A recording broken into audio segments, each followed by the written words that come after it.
The following is an Operation Podcast production. Hello, this is Dr. Nayan Patel, pharmacist, and welcome to Ever Forward Radio. Before we get any further, someone is tuning in to this show for the first time. Why do you think they should stick around? Who are you? What's your expertise? Are you the subject matter expert in this area we're about to dive into? Absolutely. So by trade, I'm a pharmacist. By education, I'm a pharmacist. But I've spent 27 years of my life working on one molecule. And if that doesn't say, why would somebody spend my whole life just working on one thing? And that one thing is glutathione, and that will change your life forever.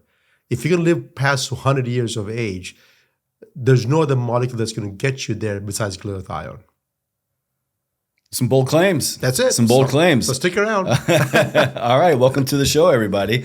So with that in mind, let's start with the basics. What exactly is glutathione, and why is it often referred to as the, quote, master antioxidant?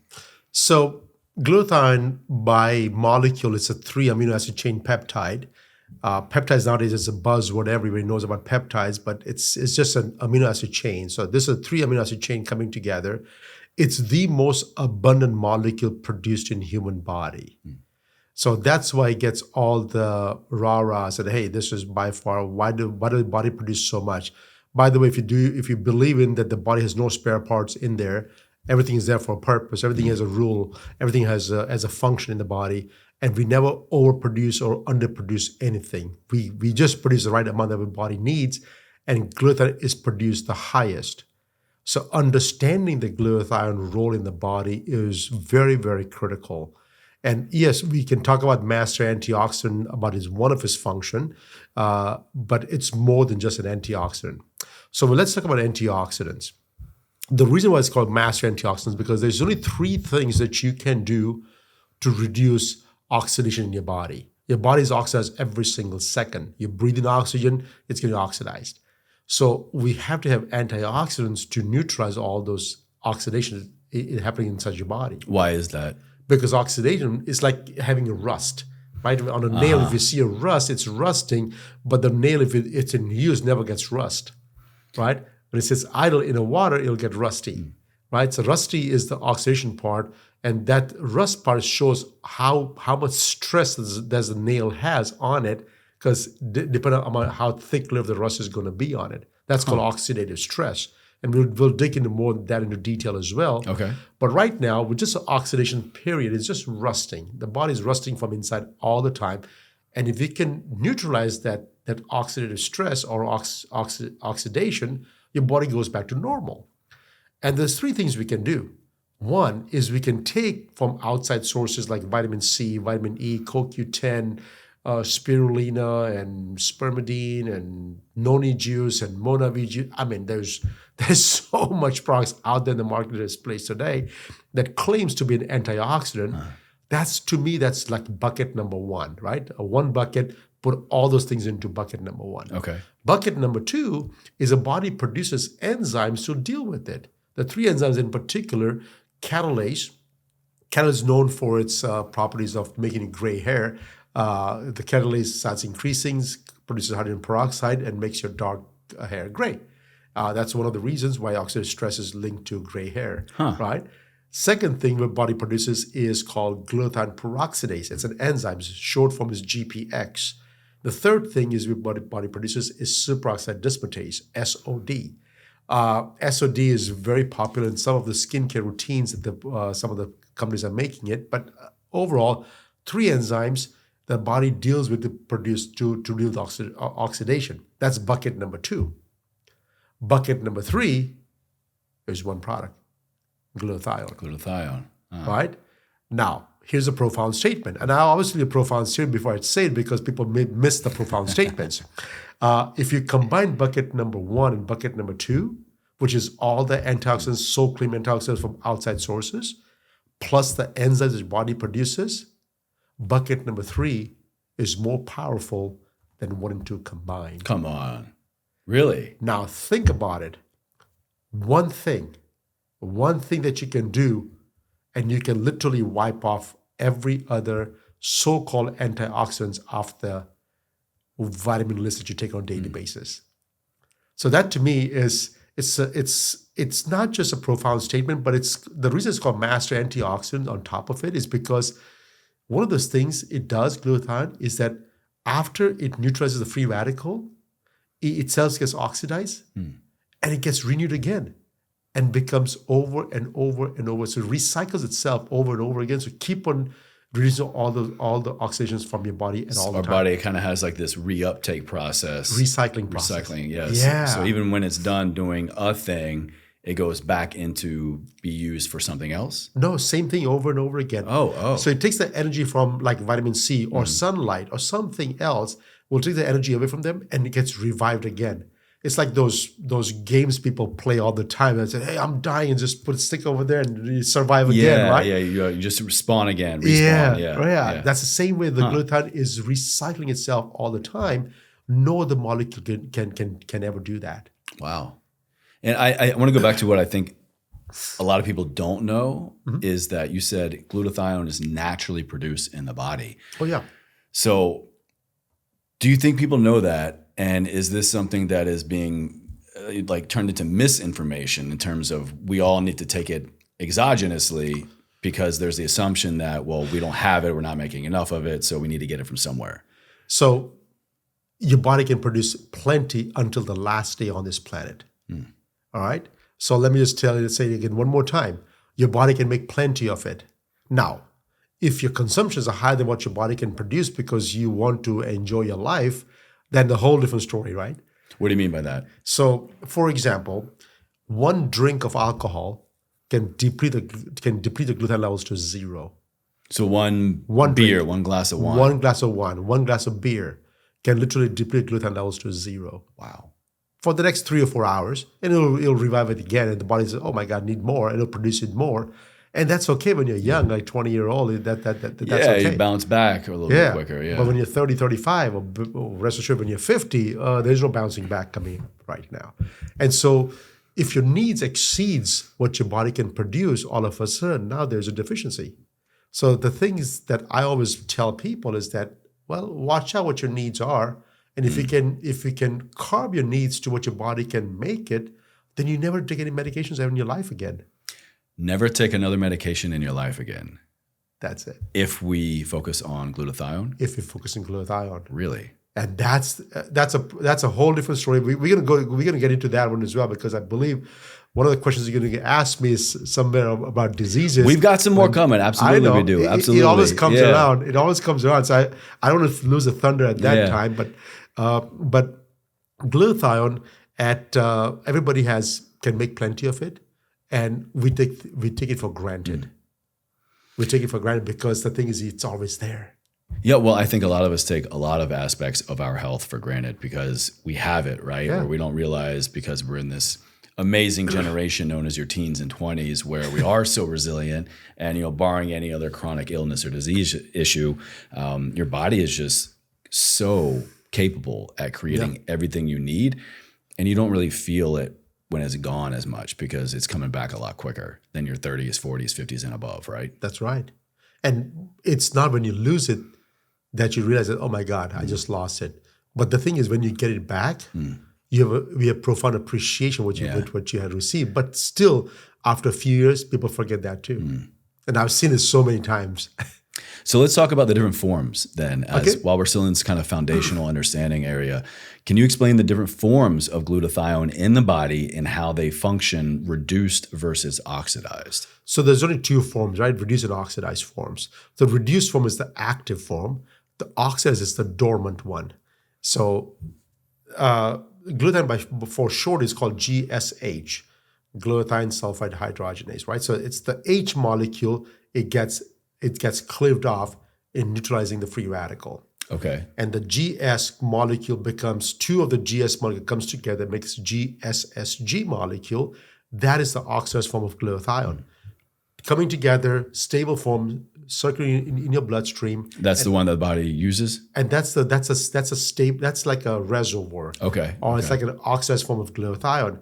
And with the help of sunlight and vitamin C and other so-called electron donors that you consume from outside sources can revive the glutathione back to normal.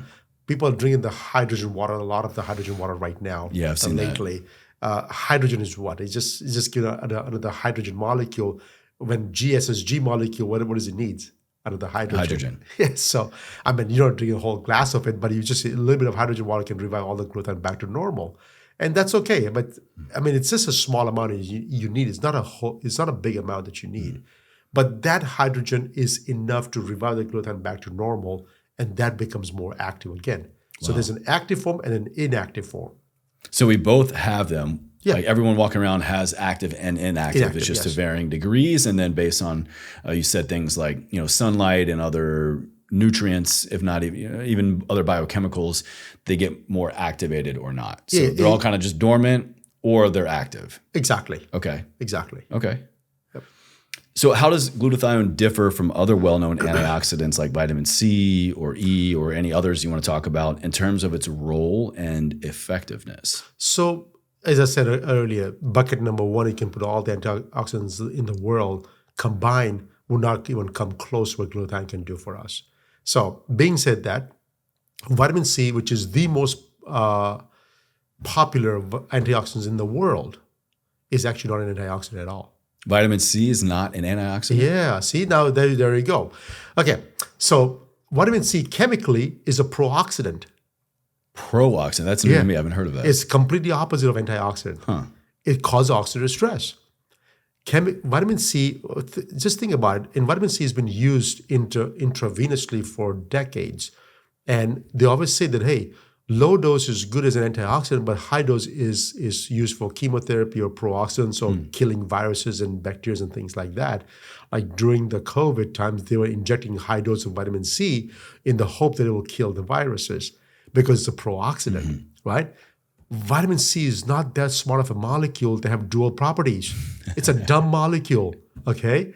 That means at a chemically, it's always been a pro-oxidant. But what it does is that at low concentration, it's reviving the glutathione, so you're getting the antioxidant outcomes, but not from vitamin C. It's the vitamin C reviving glutathione that's causing the antioxidant benefits. Wow. So just because it kind of helps jumpstart things a little bit. It kind of jumpstarts a little bit, right? But it is by itself is not an antioxidant at all. Which is another really interesting thing to point out about the human body is that while we might believe one thing does one thing, we don't know the full truth. Yeah. It supports a cascade of other effects in the body. So yeah, to your point, one might be superior than another based on its particular role that we're trying to accomplish or a desired outcome, but it still can support. So it's still important to have these other things like vitamin E and vitamin C because of how they contribute to the effectiveness of glutathione. It can help you. Okay. It can help you get there. But again, if your diet has all those things available in there, there's no need for supplementation. Okay. Right? Yeah. So you can supplement if your diet is not healthy enough. But if your diet is healthy enough, then the supplementation doesn't need to. And that also goes for glutathione, by the way. If your diet has enough of those 3 amino acids that your body needs to make glutathione, guess what? You can make glutathione for the rest of your life. Wow. And I'm going to get into some other ways of dosing and measuring. But before we get there, let's talk about glutathione in general health and even disease. What are some of the most critical functions that glutathione plays in the body beyond what we've already talked about in terms of neutralizing free radicals? So here's the thing, right? Glutathione we have been known glutathione for about 140 plus years. The issue has been that we never had a dosage form available that actually entered intracellular levels of your body. Meaning what? It's just floating around in our bloodstream somewhere? Exactly. So it's in there, but our body's not grabbing it and using it? It's not grabbing it in. And so if you cannot get it where it's supposed to be, you see some benefits of it, and you have some science, some research has been done towards it, but the full-grain research has not even started yet because we never had a dosage form available that enters intracellular levels. And to me, that is the biggest, I would say, disappointment for us until now. But the good thing is now we do have a dosage form that's available that can do that part. So Being that the glutathione, as of right now, we only know a couple of things about glutathione. One is antioxidant. The second part, which is even more profound than antioxidant benefits, is its conjugation pathways. What it does, it actually binds to chemicals, metabolites, heavy metals, and makes them water soluble, makes them enough to dump in the intestines. Regardless, it helps excrete them out of the system, mainly out of the liver. And so there's a lot of different enzyme pathways that it gets activated, and glutathione aids in the process of eliminating all this metabolites from your system. Now, you don't think about those kinds of things because guess what?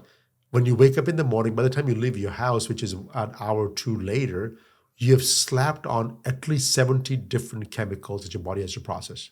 At least, if not more. How right? so? What are they? What So do you think mean? about it. Toothpaste has almost have 14 different ingredients inside toothpaste. Then you have a shampoos, and you have your soap, and you have your mouthwash if you do any mouthwashes. Shaving cream, deodorants, creams, soaps, lotions.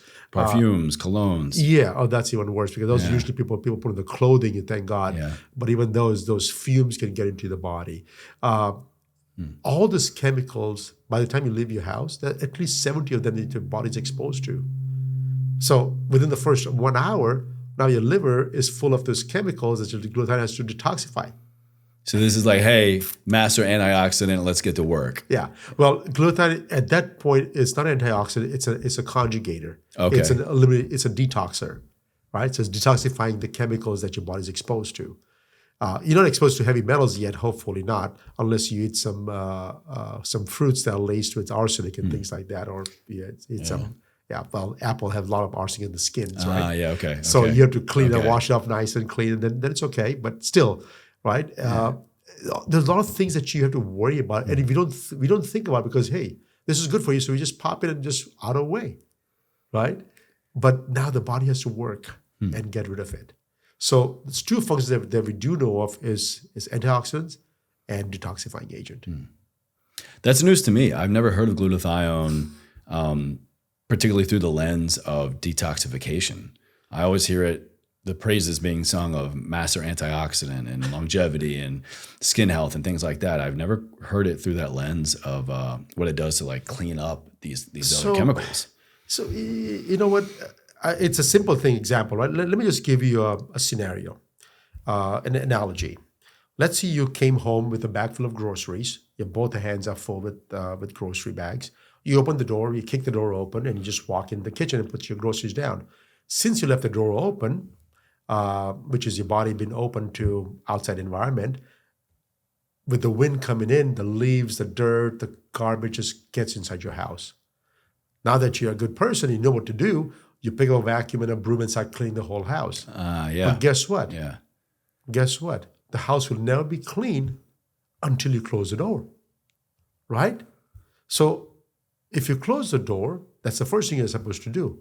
But if you close the door, is the house going to get cleaned up by itself? No. No, you still have to do the work to clean the house. Now, once you clean the house, who's going to take the garbage out?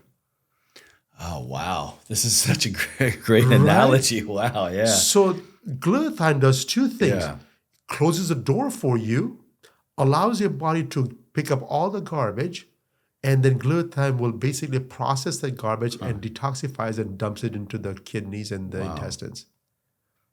That's probably the most succinct, amazing analogy I've heard used for glutathione for sure. But when we're talking about any other real minutia in the amazingness that is our human body, that's incredible. Yeah, I just like stories. Yeah. People remember stories all the time. People do not remember the all the nitty-gritty big words I use, and then people forget all day long. Which I think everyone can wrap their head around and go, that's important. Yeah. You know, everyone can understand, you know, if I choose to get out of bed today and I walk out into the world, I'm exposing myself by choice or by circumstance to sun damage, to noise pollution, air pollution, to nutrition, poor, less than ideal choices that I might make, or secondhand smoke, all these things that, you know, the trash coming in. And then we can choose to shut it off, right? We can choose to adopt healthy behavior habits, clean up our nutrition, change our environment, get an air pure. I mean, all these things. But then to your point, okay, now the internal work needs to get done. We're cleaning things up. It's got to go somewhere.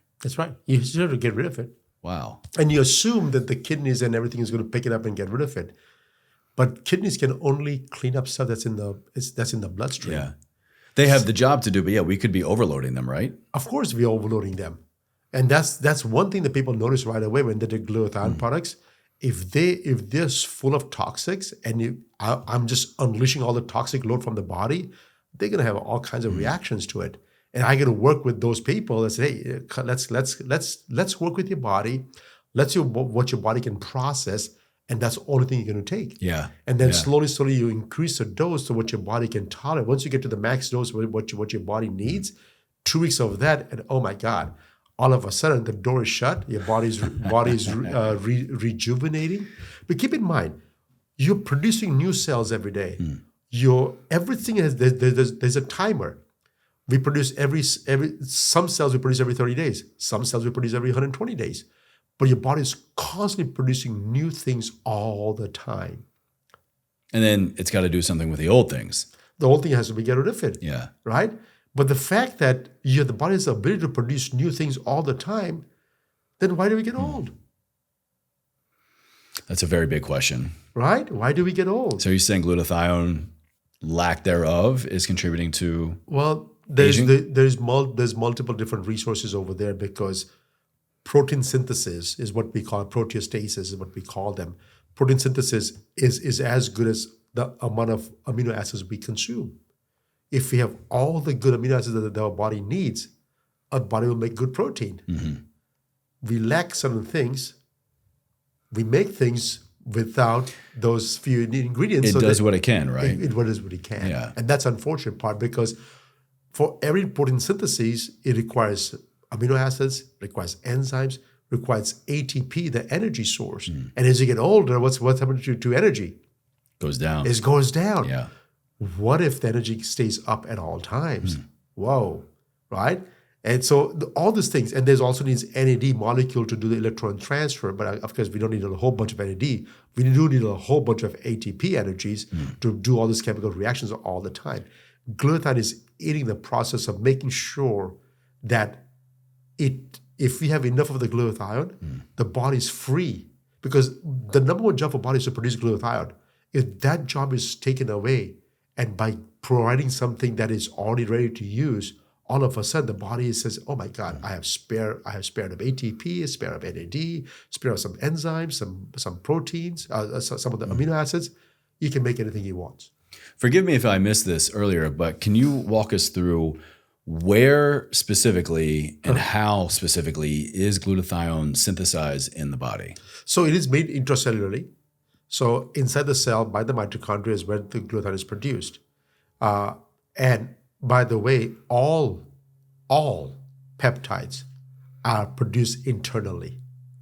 We cannot take any peptides from outside sources and incorporate them into the human genome. So I know there are a bunch of peptides out there. Yeah, I'm kind of running through all the ones that I take or cycle through. All those peptides are what we call them are bioregulators. That means they just send you a signal on what the body should be doing. It's like having somebody telling you, Chase, do this every single day. It's not actually the thing coming in and doing the task. It's the gentle reminder, the nudge to get back on track. Exactly. And the body says, yeah, I do need a mother-in-law telling me what to do every day, but you know what? I can get away with that if I could, right? I'm sorry, I don't want to blame a mother-in-laws, they're not bad, but you know what I'm saying. No shade to all of our loving mother-in-laws out there. We love all everybody. So then if it is created intracellularly inside of the mitochondria, is the level of and quality of our glutathione dependent upon the level of and quality of our mitochondria? No, it is not dependent on the quality. It depends on the quantity. Because the quality is going to be the same no matter what. Because it's only 3 amino acids.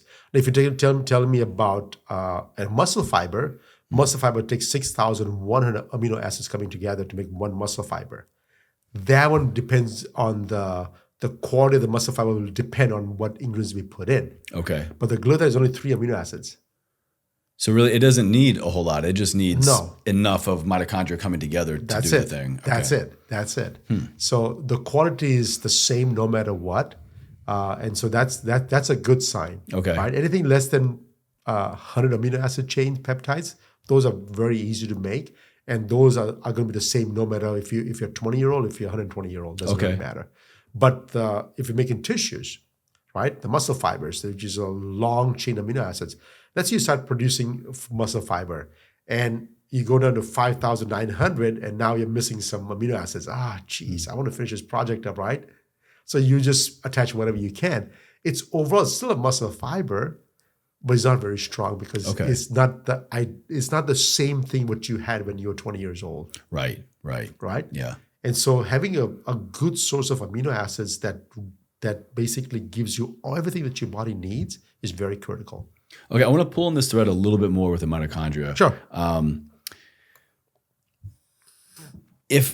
What I'm trying to get to is, are we looking at a possibility where glutathione suffers because of, now we've whittled down to it's more of a matter of the quantity of mitochondria.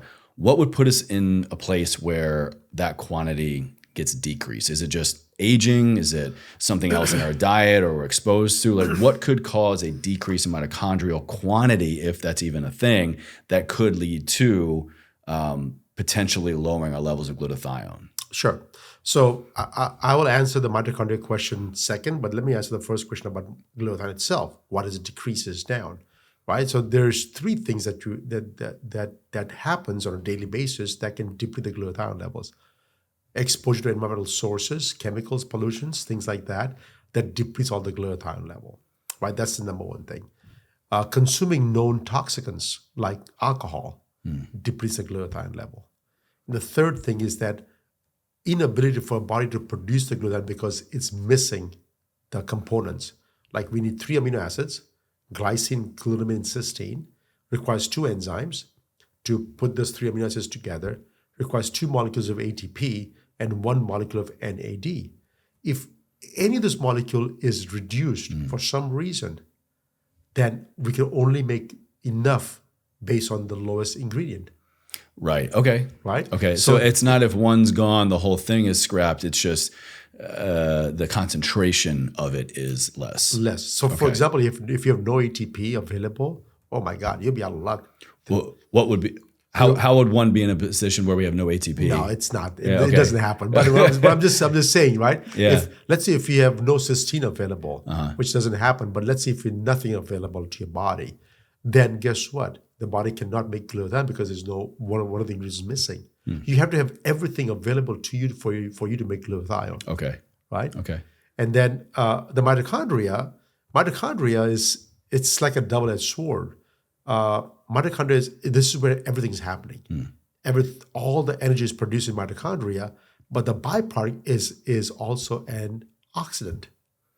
Okay. Right? So the byproduct can also damage the mitochondria.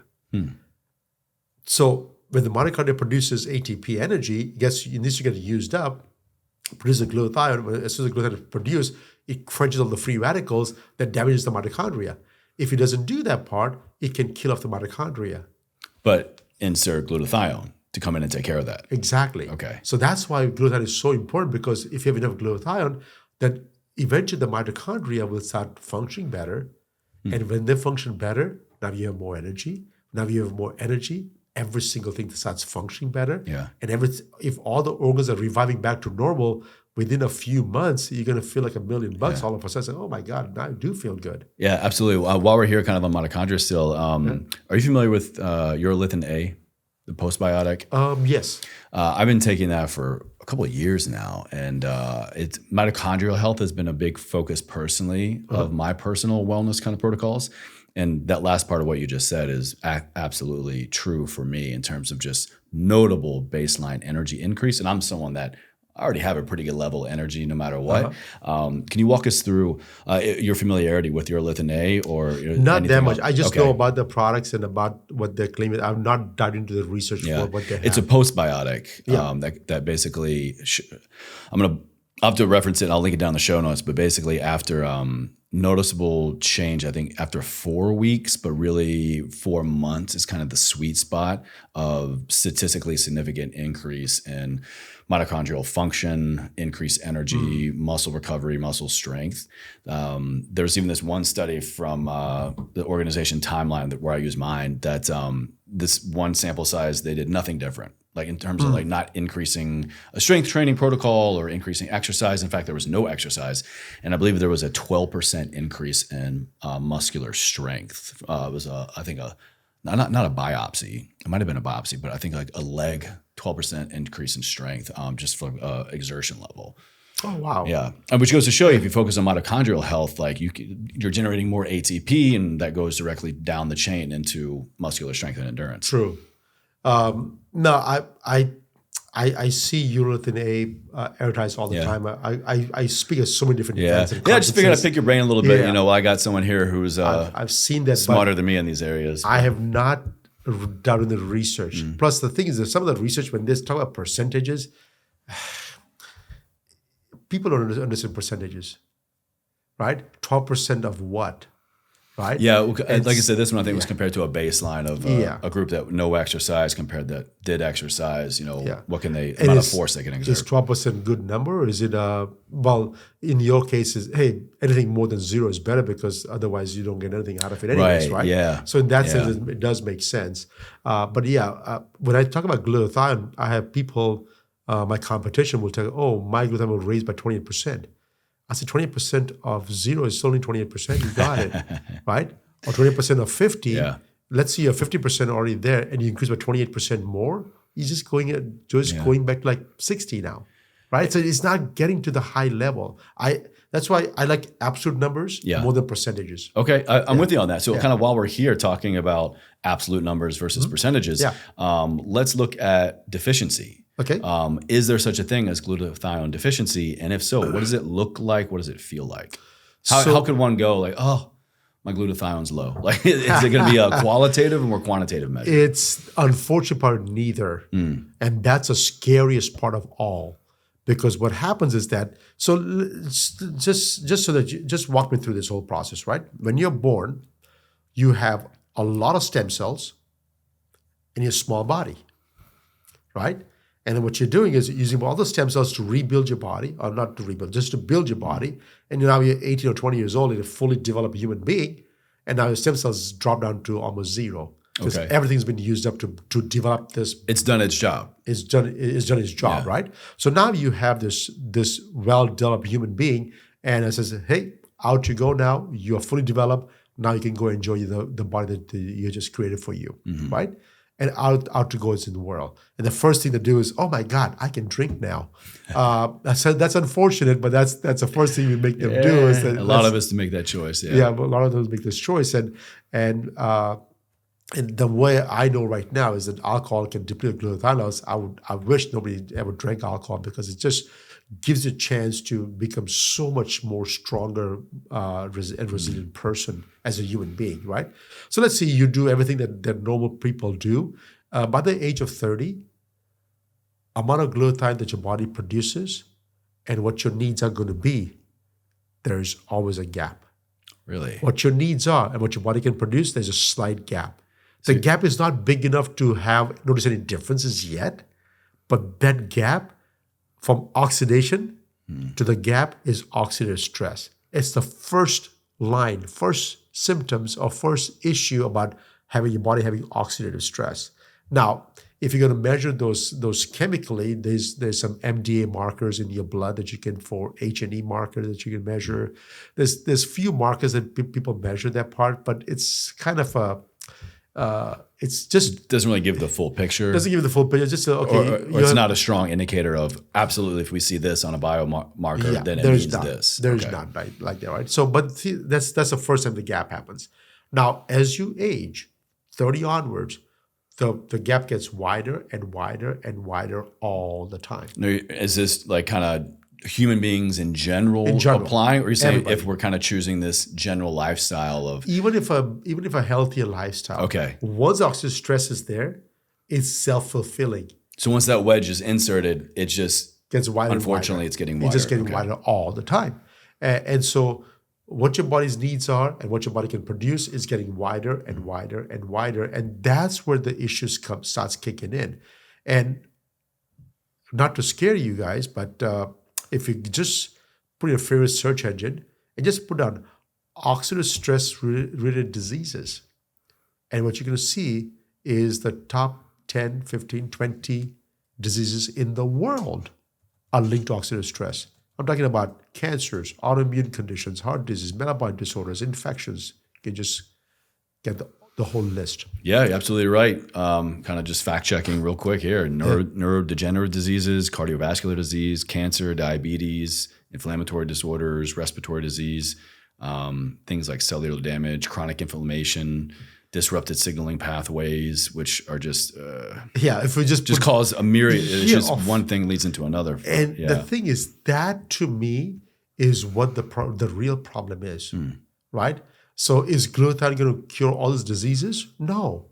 But here's the thing. What happens is that when there's a wedge, you don't have the disease yet, but what you have is oxidative stress. Now, oxidative stress it starts increasing as you age. But here's the thing is, the disease onset will take years down the road. And so what you're a good student and your family are doctors in your family. So what you're going to, hey, let's do a blood test. Let's do a scan. Let's figure out what's wrong with me. Yeah. Right? Yeah. By the time somebody shows up in a scan, it's at least 10 to 15 years after it's been out of normal. Wow. Because the wedge doesn't show up anywhere. The wedge shows up. I say, "Oh, your blood test is normal." Well, it's a little bit. Yeah. Well, what is normal, anyways? Yeah, what is normal, anyways, right? So let's say your sugar levels are 90 or 92. Doesn't tell you anything. Oh, it's fluctuating all the time. So nobody tells. You can only do gross adjustments. You can't do fine-tuned adjustments. And the gross adjustment only happens when something's out of whack. So really, the only thing that matters is looking at a longitudinal study of these biomarkers of ourself. Yeah. But who is out there? Maybe people now, I would love if someone's getting these labs done at, 13, 18, 20, 25, 30, 35. That's really the only data that matters, I'm hearing you say. But at the same time, who trusts the lab? Are they all very standardized? You'd have to be going to the same lab, Yeah. ideally the same time of day. Even then, the body is a dynamic machine. Yeah. It's not a static machine. Yeah. The body is constantly adjusting. So here's the thing. Your body adjusts to what your needs are, right? When it's done adjusting, because keep in mind, when you're 21 years old and you just start drinking for the very first time, your body will bring it back your homeostasis really fast. Every time you do something, it brings back your homeostasis. But it's moving, the target is moving towards the other end, where it's going to get one day, I cannot bring it back to normal. Yeah. So for the very first time, the body is trying to adjust back to normal, but is not getting to 100% back to normal yet. So there's a gap. Interesting. And that gap starts increasing over time. By the time it picks up on a blood test or a urine test or a scan, it's going to be by the time you'll be 40, 45 years of age. So then is that what we would call aging? Oxidative stress. Oxidative stress. That's the gap. The oxidative stress is not measured yet. There's no identifying factors for those yet, but that's what's causing this problem. Now, by the time you get to 45 years of age, right, and say, hey, my cholesterol is not out of range, but it's still elevated. I don't have diabetes, but I have pre-diabetes. My sugar levels is just getting to the edge, but I'm not diabetic yet. All you're telling me is that the body has stopped adjusting years ago. Right. Yeah. And now you're over here. Now you're on the very cusp of going on the other side where there's point of no return. Because once you get diagnosed with diabetes or blood pressure issues or any of the heart conditions, the body says that, hey, the damage is irreversible now.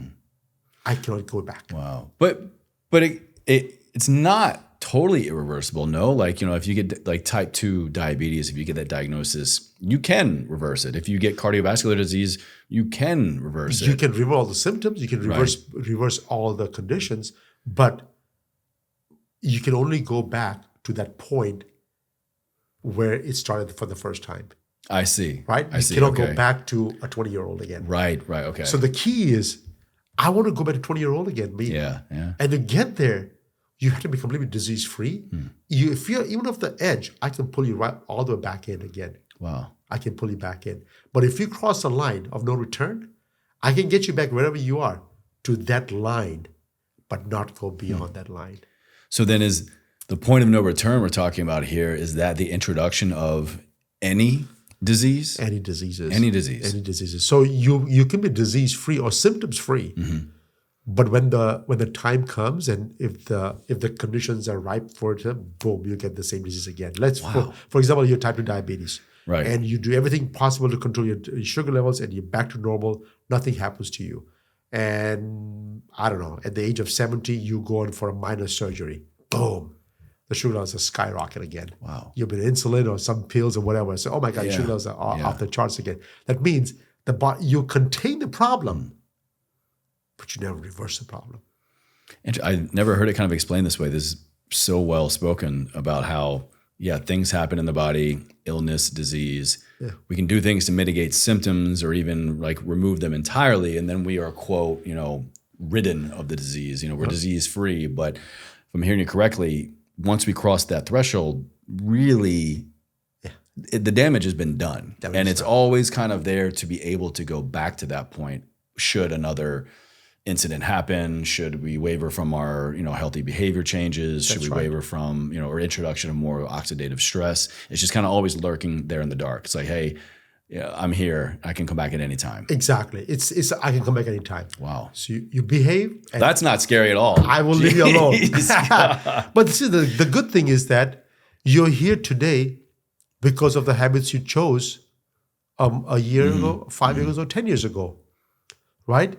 If you're going to be at 70, you choose to be a 70-year-old person today. How do I want to be when I'm going to be 70? I can choose it today. I cannot choose when I'm 70. Right? Yeah. Like what I choose today is based on my choice I made when I was 20 years old, 30 years old. That's what I love about this area of longevity medicine now is I think beyond the some, quote, wacky habits and biohacks and supplements and just, extreme protocols that some might choose to, what I love most about it, and for me, it's the introduction of the concept of thinking about and planning for future self today. So how do I want to move and feel and look, 10 years down the road, 20 years down the road? That doesn't start in 5 years or 10 years. It starts right here, right now, today. That's right. And I tell all my kids, I say, you don't pay the price for exercise. What you do is you enjoy the good health. Yeah.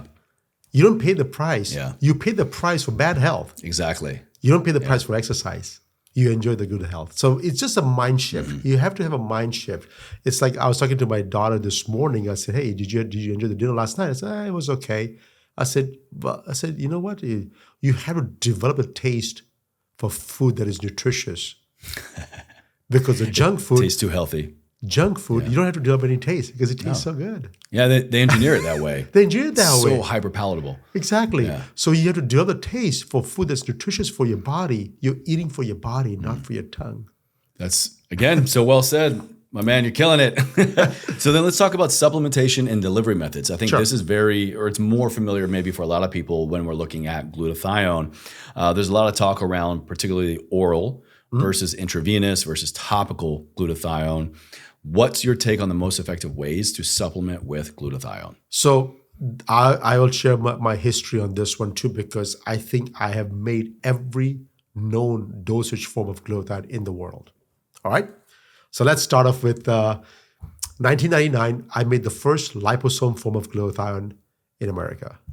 And this was, I'm sure I was not the only one who made it at that time. But wow, 1999. Liposomal supplementation has only really been mainstream the last couple years. Well, it's not. It's been close to 20 years. It's just that nobody. I see it. I should use the word trending. I see trending. Yes, liposome. trending. Yes, but 25 years ago, we made the first liposome technology product. There's a doctor up in Southern California that came to me. He had the technology for liposomes he was using for pharmaceuticals. He comes to me and says, hey, Nayan, can you help me make some nutraceutical vitamins for it? And he gave me a project to make vitamin C. I said, really? Why vitamin C? I said, oh, it's the master antioxidant. I said, no, it's glutathione is. Yeah. I said, no, it's too hard to replace. It tastes really bad. So just make vitamin C for me, right? And so, of course, I made vitamin C for him, but I also made the glutathione, and I was using it for myself and using it for my other patients. And I got the results, but I was not getting consistent results. So I said, there's something wrong. I cannot pinpoint it down, but I know I'm not getting results. If glutathione is everybody needs it. That means if it's the right delivery, then everybody should get the results. Why am I not getting the results? So, okay, so that's fine. The best way that I can think of it is injections. Let me just make injections. Straight to the bloodstream. Straight to the bloodstream, right? It's easy. And bloodstream, I made it and it only worked for 15, 20 minutes. I said, why is that?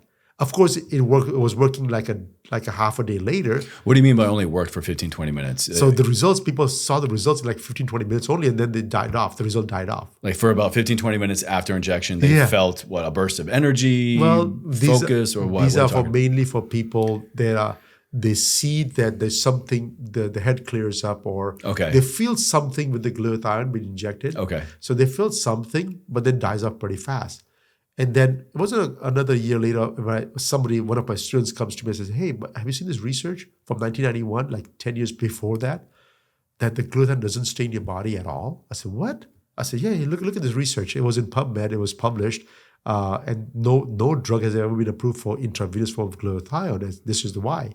Because when you inject in the blood, it only stays in the plasma part of the blood. It never enters the blood cells. Oh, wow. Because keep in mind, so it's just floating around. All peptides have to be produced intracellularly. You cannot take an outside peptide and assume that it's going to go inside the body. It never enters. It never enters part. I said, oh, shoot, I forgot about that one. And so I said, what happened? So it's in the plasma. Does it go in the tissues? I said, no. In 5 to 15 minutes, everything is in the urine. Wow. Everything is in the urine. I said, oh, okay. So that explains why I was only having a certain amount of work. But then said, why is it working like 6 hours later then? The same says the results. If you read for the article, the research, it talks about that 90 minutes later, they saw a rise of cysteine in the blood. We didn't inject cysteine, we injected glutathione. The body was breaking down the glutathione and just absorbing the cysteine out of it. This is just like we were talking about in the beginning. That's exactly right. And so I said, wait a second. 1960s, FDA has approved a drug to raise glutathione level, and the drug is called Mucomyst. And what is Mucomyst?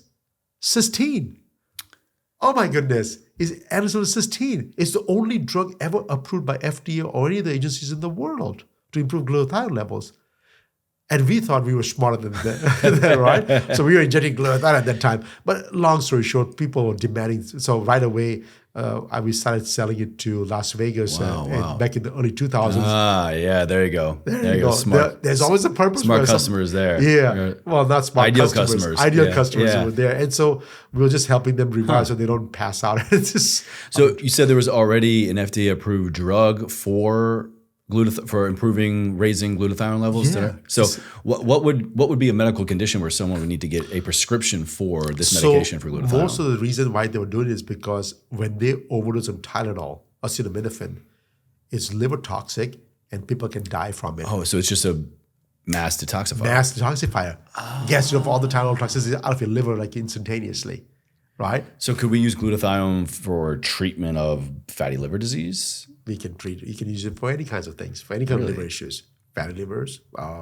Even non-alcohol induced fatty liver disease? Induced, even if it's LFTs are elevated, that's inflammation, right? AST elevated, even if ALK phos is elevated, it's all inflammation markers of your liver. And the glutathione will actually help detoxify the liver. Keep in mind, glutathione is not treatment for anything. But what it does, it gets rid of all the junk that is affecting this thing. And by doing so, it's allowing your own body to become the doctor. Oh, wow. And people don't realize that. People think there's a pill for every single problem you have. And sometimes it's not a pill. Sometimes you just get rid of the stuff and let the body do its job. And that's what the glutathione allows the body to do, right? So I made the IV form, and I made some money doing that part for 20 plus years. I made a lot of money doing that part. But then I had some ball players from NFL came to me and said, I want to inhale from a glutathione because I want to run 40-yard dash. So we made a whole bunch of inhaled glutathione, you know.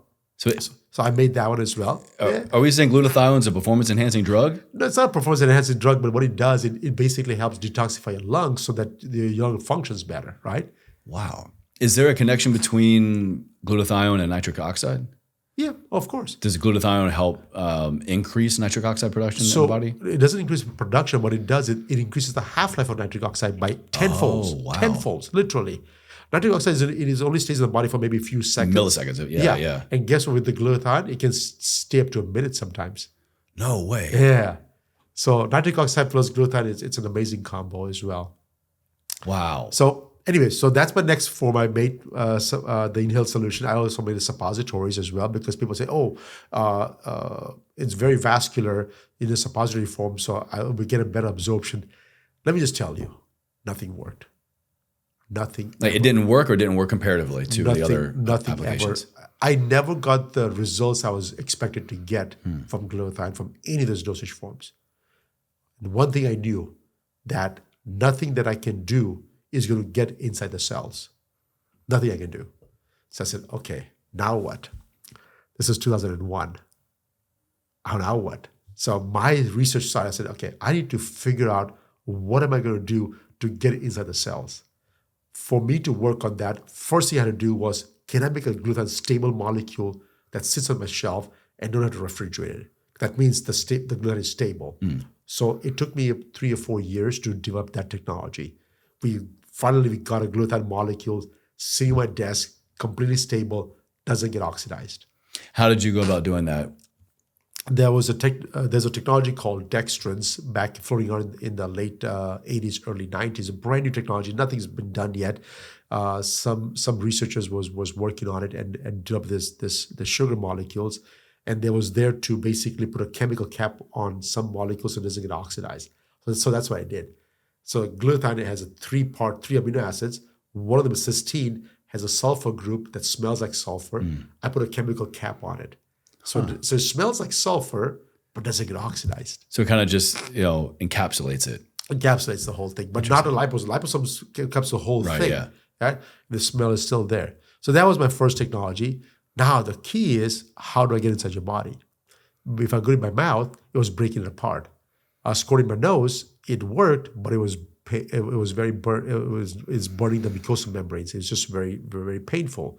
I said, that's not going to be an option for us. So the only thing left was to go through your skin. But skin is a physical barrier. The size matters, right? And so that's the problem with a lot of applications, you know, medicinal or just over the counter. Anything. You can't break through the skin barrier because the molecules are too big. And so, glutathione is, even though there's only 3 amino acid chain peptides, it's still a bigger molecule to get through your skin. So, like you wring the towel.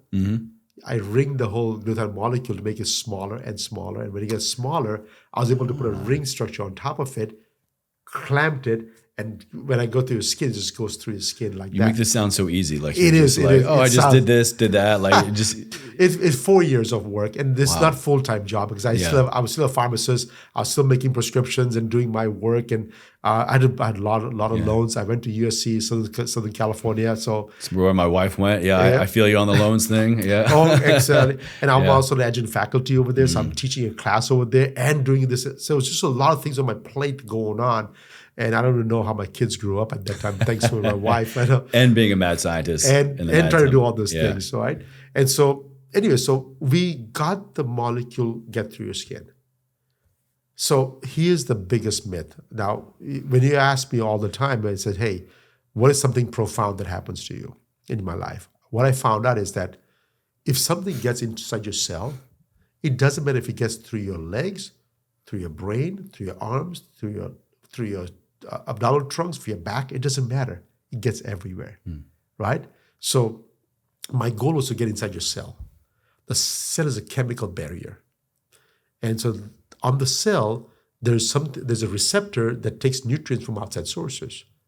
So what I did was I took that receptors, and what they wanted was this sugar molecules, the dextrins I talked about.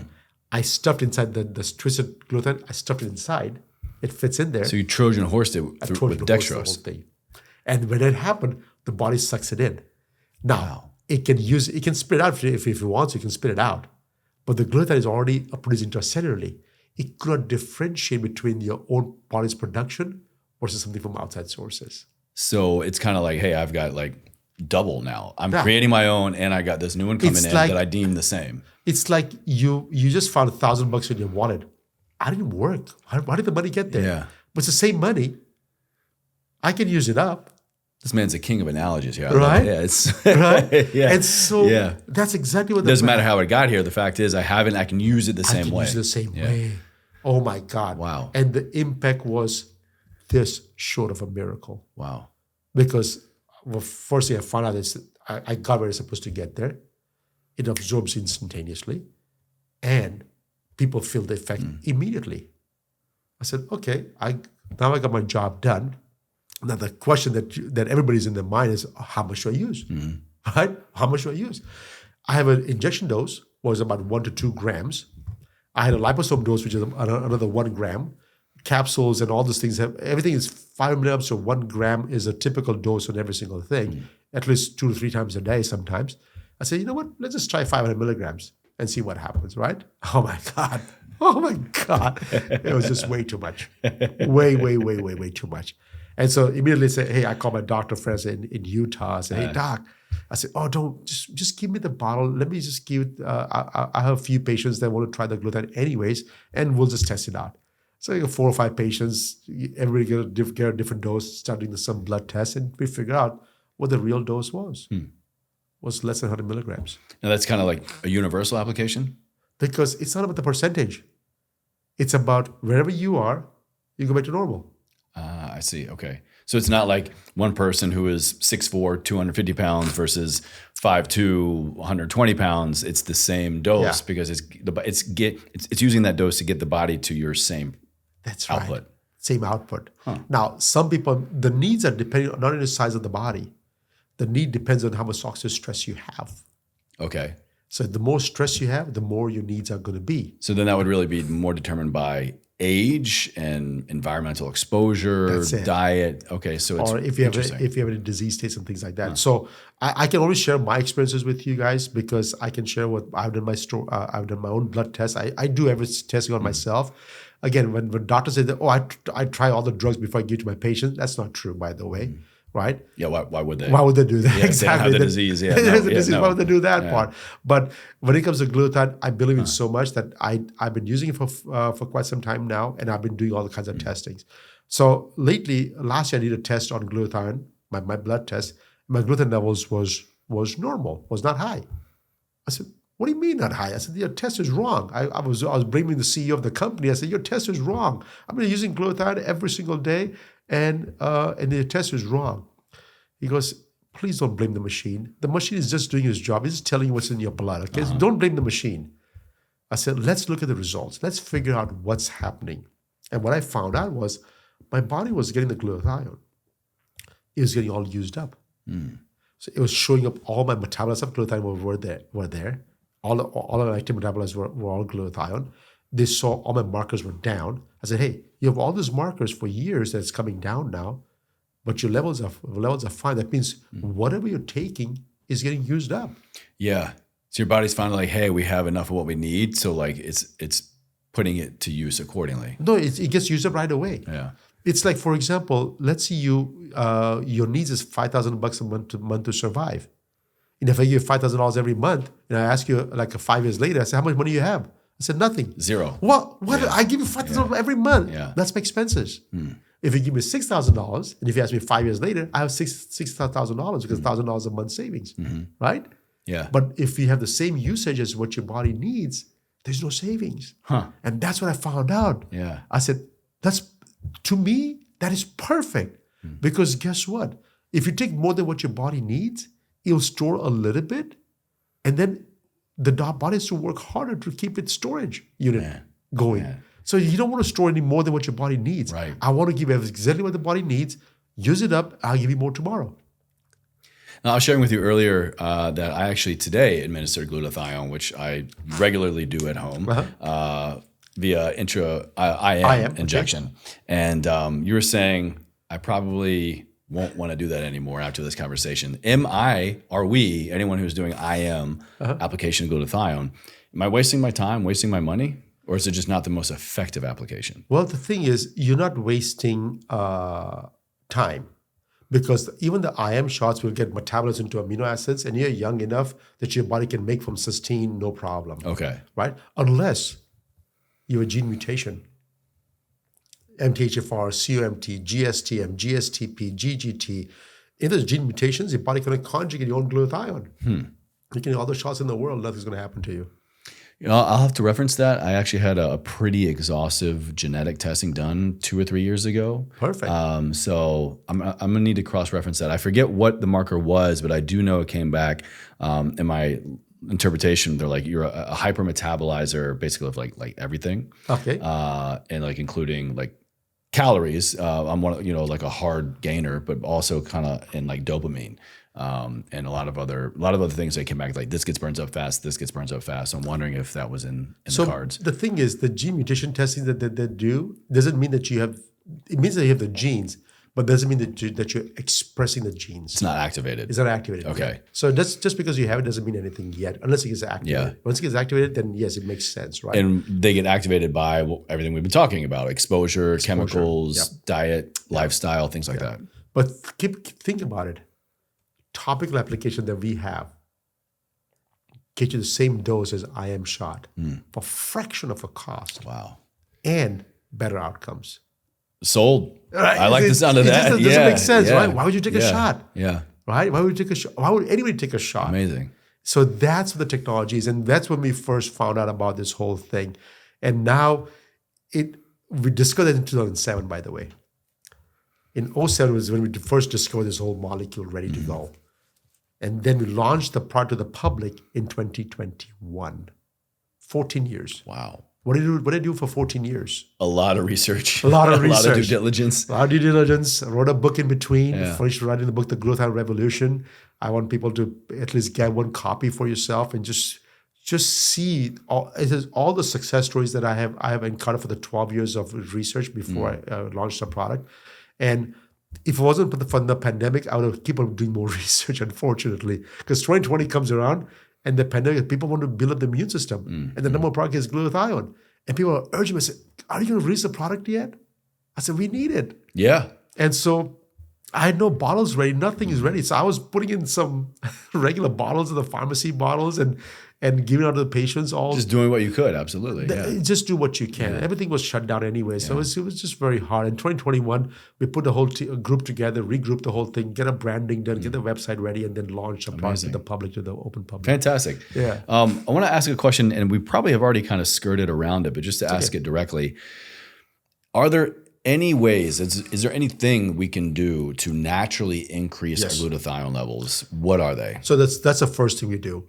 The first thing you do is to don't expose yourself that depletes glutathione. So alcohol, pollutions, things like that. That's the number one thing. The number two things is you got to consume foods that are rich in those amino acids, especially cysteine. So I'm not going to tell you what diet to choose. Well, examples. I'll food. tell you. So just put your favorite search engine, cysteine-rich foods, and you can get your vegan choices, vegetarian choices, carnivore, omnivore, no matter what diet plan you have. So avocados, whey proteins, chickens, and turkeys, and Brazil nuts. There's so many food choices you got. You got to consume those on a daily basis. Okay. That will give a chance for the body to produce glutathione on its own. Unless you're one of those kids that cannot conjugate and make your own glutathione, then you're out of luck. You're going to be stuck for the medication for the rest of your life. But the good thing is that now we have something that can help you. Yeah. Until now, there was nothing that can help you. Today, we have something that can help you. Amazing. So then let's talk benefits. Let's talk experience. What can someone typically experience when their glutathione levels are maximized through diet and lifestyle, but also through these applications you're talking about? What realistically can I expect by using glutathione? So here's the one thing. I always tell people that if you take glutathione, the correct form, and don't experience anything after about 30 days or 60 days of using the product, that's a great thing. That means your body's super healthy. That's a great thing. Wow. That's a great thing. I love it when people say, oh, I didn't feel anything. I said, that's the amazing part. I'll be more than happy to refund the money to you. But that just confirmed to me that you have no toxicities and you are in good shape. You're in good shape at this point. That's a very fair test too. Yeah. Absolutely. Yeah. Yeah. But then everybody over the age of 35 or 40, they're going to feel something. Either they're going to feel really good or really shitty, right? Why one of the other? What would make someone feel really good or what makes someone feel really shitty? So if they feel really bad, that means they're super toxic and the body's just dislodging everything it could in a very short amount of time. So it's going through a mass detoxification process. Okay. It's a detox reaction. So they're getting rashes and diarrhea and headaches and crampings and fatigue and all kinds of things. And by the way, you don't expect me any mercy from me. All I can tell you is just reduce the dose down for what your body can tolerate and then slowly increase based on what your body can tolerate. You'll be fine, right? Okay. Versus the other spectrum is after the first dose, people say, oh my God, I feel great. That's the best part for me. And the success stories are, I can't even talk about those things. It's just way too many. And it's all over the chart. I was at a conference last week at an anti-aging conference, and one of the doctors came to me. I said, yeah, I had this neck pain over here, and I was using it for my neck pain, and it did not work for my neck pain. But I had scoliosis, and now I'm walking straight. I said, what? I said, glutathione is not there for scoliosis. What are you talking about? Yeah, look at me. I'm walking straight. By only taking glutathione. What? Taking supplementing with glutathione. Yeah, 3 or 4 months of glutathione. The neck pain did not go away, but from neck to the bottom, from his bottom of his tailbone, the whole scoliosis it became a straight line again. I said, what? Really? That doesn't make sense to me at all. But again, see, the thing is, I hear the stories and sometimes I don't believe myself. What is this thing, right? Well, I guess it's kind of to the point of just the magic that happens inside and outside of the human body when we allow the conditions to be just right. Like we talked about earlier. That's right. All the body is trying to do every day, all day, is get us to our version of homeostasis. That's it. Where we are cruising and we are burning the least amount of calories. We're surviving. Every organ, every system is functioning. Reduce inflammation, reduce really anything beyond what it just needs to churn every cog. And that's it. So if you can introduce something that allows it to do that, and especially do it on its own, get back to a natural process of that, that's the ultimate goal of health. That's it. That's exactly right. That's it. That's to me, that's the whole thing. And so that way, doesn't matter what disease you have. I want to help get rid of all the symptoms. People that notice the first thing is they have extra energy for the first 15, 20 days. Oh, I just have too much energy. It's not caffeine energy, but I just feel good. But the thing is, I'm also doing some other things too, so I'm not sure where it's coming from. Well, that's the thing. Once you introduce something that allows you to be at homeostasis and perform better, think better, move better, you begin to do other things that also make you think, perform, do better. Yeah. Exactly. But they don't know what's the first thing that happened, right? You need that lead domino. That's right, the lead domino. Right? And so that's what we're talking about. The glutathione, it needs to be the lead domino because once it starts falling, it just everywhere. And so what about timing? You were kind of talking about dosages earlier, but is there a preferred time of day? Should it be morning? Should it be evening? Should it be before exercise, after exercise? Are there any different or better benefits when we take it maybe before sleep? Any unique in terms of when we absolutely apply? So a lot of things that you do, for example, if you do red light therapy or hyperbaric chambers and any kind of excessive stress-induced exercise like saunas and things like that, use it afterwards. Afterwards. Why after, not before? Because the thing is, you need sauna, you need hyperbaric chambers, or you need the cold plungings and all this, the red light therapies.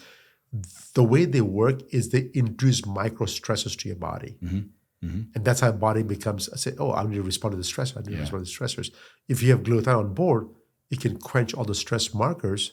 So you got to use a lot more of those therapy to get a little bit of stress in your body. I see. So Okay. let's not use glutathione afterwards. But at the same time, exercise. Now, I always believe that you always use it after the exercise because exercise produces a lot of free radicals. And so hopefully that we can quench all the free radicals. And it's acute inflammation. It's acute inflammation. Really. But again, I have stories after stories. I have athletes. I'm talking about Olympic athletes, NFL athletes, that they will apply right before the exercise and the exercise tolerance is off the chart. Wow. You said apply, like, is this topical or inhaling it? Okay. Topically. So just rub it on a small spot in the skin right before the workout? Rub it in. Yep. Glutathione, who'd have thought? Here's your new favorite pre-workout. Yeah. Jeez. But the thing is, smells and it's sticky. And so it's not very elegant in that sense. But you know what? You're sweaty and stinky anyways. It's okay. Okay. But from what I hear is everybody that does the workouts with the glutathione on, they don't get soreness. I had a very famous lady that used to do bicycle. And so she used to start applying before she gets on the bike ride. And I go, my God, I can compete with anybody now. And then when she ran out of it, and she didn't use it for 3 or 4 days, she felt the pain like come on really fast. And she's a physician herself, so she really figured out right away, so, oh my God, that's the glutathione. My oxidative stress is down. My stress is down. I can do better things and without pain. That kind of takes me back to my point earlier. I'm kind of connecting the dots here now of my personal experience supplementing with urolithin A over the years, beyond kind of the notable increase of baseline energy, is I have to kick my ass to get any form of muscle soreness from exercise. And what I'm kind of hearing now is not only, my experience of improved mitochondrial function, but that's role in supporting glutathione is probably why I'm not feeling that muscle soreness, notable recovery improvement as well. Yeah, and the thing is, you don't have to be sore to gain muscle. Right, mass. exactly. Yeah. Which is that's a unique thing to wrap your head around. Maybe it's just my old kind of bodybuilding style training, or just old bro science of like, if you don't feel the workout, then you didn't do it hard enough. Yep. You're not going to grow. You're not going to hit your goals. You're not going to get stronger. That's absolutely not the case. In the years of focusing on mitochondrial health, and now I'm learning, I'm also supplementing and improving glutathione health. I not only improved recovery, hardly any muscle soreness, but I've put on probably close to, in the last 3 years, 8 to 10 pounds of muscle. Wow. And it's just been it totally flips the old paradigm on its head of, if you don't feel it, you didn't do it hard enough, Yeah. It's not true. That's incredible. Awesome. As we begin to kind of wrap up, I want to bring our attention back to just one other unique area caught my attention, because I've covered nitric oxide on the show before, and it's a very popular topic on the show. Is there anything further you can share with us in terms of the relationship between nitric oxide and glutathione that maybe is worth merit? So nitric oxide, again, is a very short half-life. It's so you need to constantly keep on producing it in your body. But with the glutathione come on board with the nitric oxide, it's a game changer when it comes to dealing with oxidized cholesterols and checking your arteries for plaques and blockages and just overall heart health. And so I work with a doctor up in Asheville, North Carolina, and he did a small 2-3 patient trial and giving them just nitric oxide and giving them nitric oxide and glutathione. And the nitric oxide and glutathione, it was like not even a comparison. Wow. 6 weeks is all it takes to see reversal in all the conditions that they have, versus this one took them over 3 months to even see slight movement. Wow. So it's a combination. It's amazing. So slightly moving the needle compared to complete reversal? Reversal of the oxidized cholesterol. ApoB levels is what it was measuring. So glutathione coupled with nitric oxide, could this really be the answer to cardiovascular disease? So, by the way, I measure my nitric oxide levels. There's a spit test that they do it all the time. I don't take nitric oxide at all, by the way. And every time I go to any conference, let me test nitric oxide. Mine is always hot pink, which is I have a high levels of nitric oxide because of glutathione. Because of glutathione. Glutathione is an ATP sparing molecule. NAD sparing molecule, improves the nitric oxide by itself. Our body is well equipped for everything. Wow. I'm down to just 1 vitamin a day now from 30. Wow. And that's just magnesium. That's it. Besides glutathione, it's just magnesium. It's the only thing left now. Well, Dr. Patel, you've got my attention. You've got my excitement, enthusiasm. Someone who has already been supplementing semi-regularly with glutathione, I cannot wait to dive in deeper and to run a few more tests. What I love about sitting down with people like yourself on the show is it gives me kind of validation in some areas of my personal wellness and things that I'm doing, learning so much more, but also I get to walk away. I'm a big proponent, talk about it all the time on the show, of being a study of one, N equals one. Yeah. So I'm really excited as someone that over the years has added, subtracted a lot of things to not only habits, but also supplementation and how I manipulate my nutrition. Especially over the last year to two, I've really decreased what I'm taking in terms of supplementation based off of labs, but also based off on how I'm feeling and personal life wellness goals.